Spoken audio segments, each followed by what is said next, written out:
Tuhan kok mati? Pertanyaannya itu terus.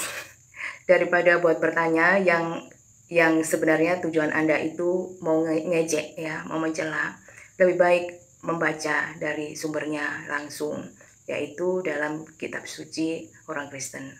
Ya. Yang Anda maksud adalah Yesus Kristus. Mengapa disebut Tuhan? Mengapa Tuhannya orang Kristen itu kok mati? Kematian Yesus Kristus itu kan memiliki makna. Jadi untuk tahu lebih dalam lagi, itu baca dulu. Ya, bukankah dalam rukun iman Islam yang ketiga itu juga harus mengimani kitab-kitab suci Allah. Di antaranya Injil, Taurat, Zabur. Nah, kalau Anda menganggap Al-Quran itu yang paling sempurna, itu karena Anda belum membaca kitab-kitab suci yang lainnya, yang harusnya Anda imani juga, yaitu Injil. Lalu Anda bilang, Injilnya sudah banyak direvisi. Walah, orang belajar itu, kalau mau pinter, kalau mau ngerti, kalau tidak hanya untuk berdebat, omong kosong, itu ya membaca, Pak. Ya, dibaca. Anda juga harus punya rasa penasaran.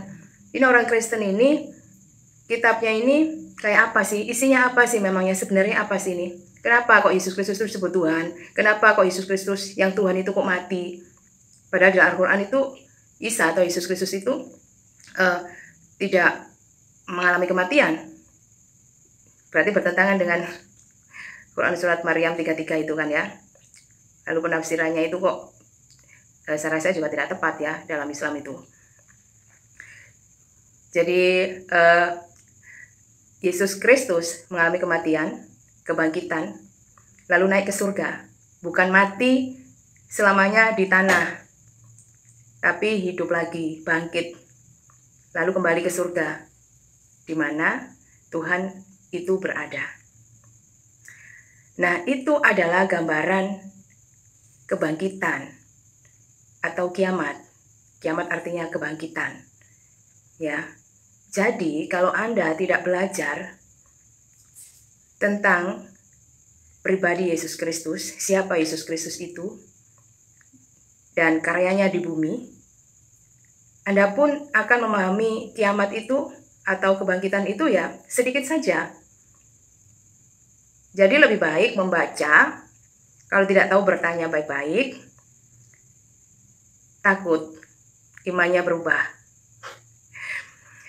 Namanya manusia itu kan harus berkembang, bertambah usia, pikirannya juga harus berkembang, lebih dewasa untuk memahami apapun. Jadi mengenal Yesus Kristus itu adalah manunggal dengan Yesus Kristus, memahami Yesus Kristus itu adalah tingkat kesadaran spiritual yang paling tinggi. Jadi selamat belajar, mengapa Tuhnya orang Kristen itu kok mati.